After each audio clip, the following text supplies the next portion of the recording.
2023-24 का जो आम बजट वित्त मंत्री जी ने प्रस्तुत किया, वो ऐसा बजट था जो भारत की आर्थिक समस्याएं जो हैं उसमें इस बजट में उन समस्याओं का कोई निवारण या उन समस्याओं को इंगित तक नहीं किया गया।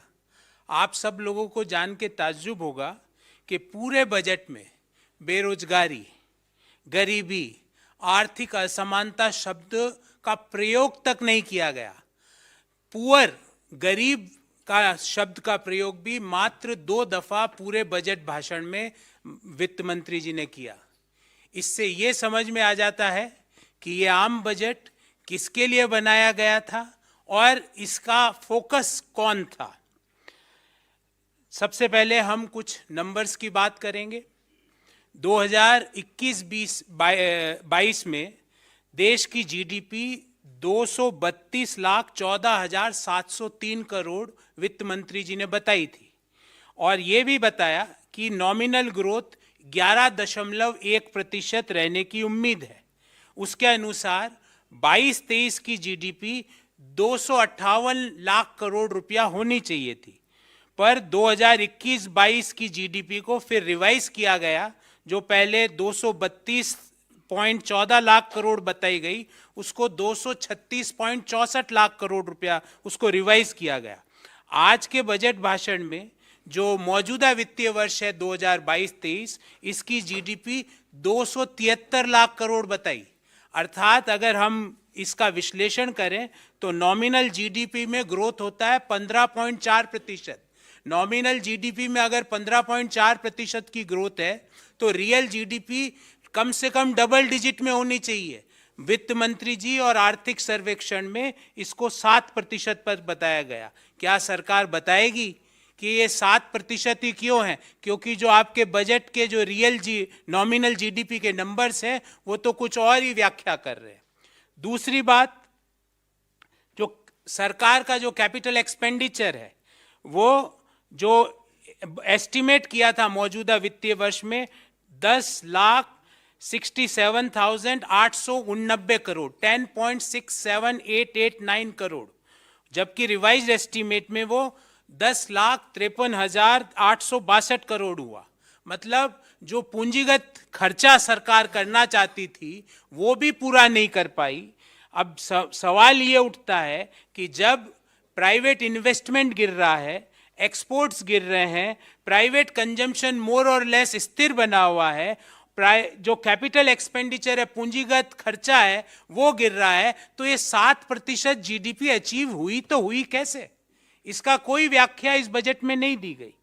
उसके अलावा जो मौजूदा वित्तीय वर्ष के 2 पहले क्वार्टर के जो रिजल्ट आए, 13.5% की ग्रोथ और 6.3% की ग्रोथ, तो पहले हाफ ईयर में देश की जीडीपी ग्रोथ हुई 9.9%। अगर हम मान भी लें कि 7% की जीडीपी ग्रोथ होगी तो आने वाले जो क्वार्टर 3 और क्वार्टर 4 है उसकी ग्रोथ 4 से 4.5% रहेगी। अर्थात मौजूदा वित्तीय वर्ष में क्वार्टर दर क्वार्टर देश की जीडीपी ग्रोथ रेट गिरी है। मौजूदा वित्तीय वर्ष के पहले क्वार्टर में 13.5%, दूसरे क्वार्टर में 6.3%, तीसरे क्वार्टर में 4 से 4.5% के बीच और चौथे में भी यही। तो देश क्वार्टर दर क्वार्टर मौजूदा वित्तीय वर्ष में जीडीपी ग्रोथ गिरी है। यह भी बड़ी ताज्जुब की बात है कि देश की सरकार देश की प्रमुख स्कीम्स में जितना खर्चा करने का सोचती है उतना खर्च भी नहीं कर पाती है। कुछ उदाहरण आपके सामने रखता हूं। कृषि पर सोचा था सरकार ने कि 83,521 करोड़ रुपए खर्च करेगी, जबकि इसको रिवाइज कर दिया गया 76,279 करोड़। पीएम किसान पर 68,000 करोड़ रुपया खर्च करने का बजटरी एस्टीमेट था, जबकि वास्तविक खर्च हुआ 60,000 करोड़। एजुकेशन पर, शिक्षा, 1,04,278 करोड़ रुपए खर्च करने का बजटरी एस्टीमेट था, खर्च किया मात्र 99,881 करोड़। हेल्थ पर 86,606 करोड़ की जगह 76,351 करोड़। सामाजिक वेलफेयर पे 51,780 की जगह 46,502 crore.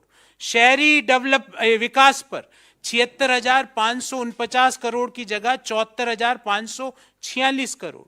Development for the SC community पे 8,710 करोड़ खर्च करने का सोचा था और खर्च किया मात्र 7,722 करोड़। शेड्यूल्ड ट्राइब्स के विकास पर सोचा था 4,111 करोड़ रुपए खर्च करेगी सरकार, खर्च किया मात्र 3,874। माइनॉरिटीज के डेवलपमेंट पे बजटरी एलोकेशन किया गया था 1,810 और खर्च किया मात्र 530 करोड़ रुपया। और जो वल्नरेबल ग्रुप्स है उन सोचा 1931 करोड़ रुपया खर्च करने का बजटरी एस्टीमेट था, इसको रिवाइज करके कर दिया 1821 करोड़। और आप सब लोगों को जान के ताज्जुब होगा कि राज्यों को जो केंद्र सरकार की ओर से जो डिवोल्यूशन के जो पैसा मिलता है उसमें 3,34,339 करोड़ रुपया देने का उनको ट्रांसफर का बजटरी एस्टीमेट था और दिया मात्र 2,70,936 करोड़। अर्थात ये 64,000 करोड़ रुपया राज्यों का जो हक था उनको नहीं मिला। अब करों की बात करते हैं।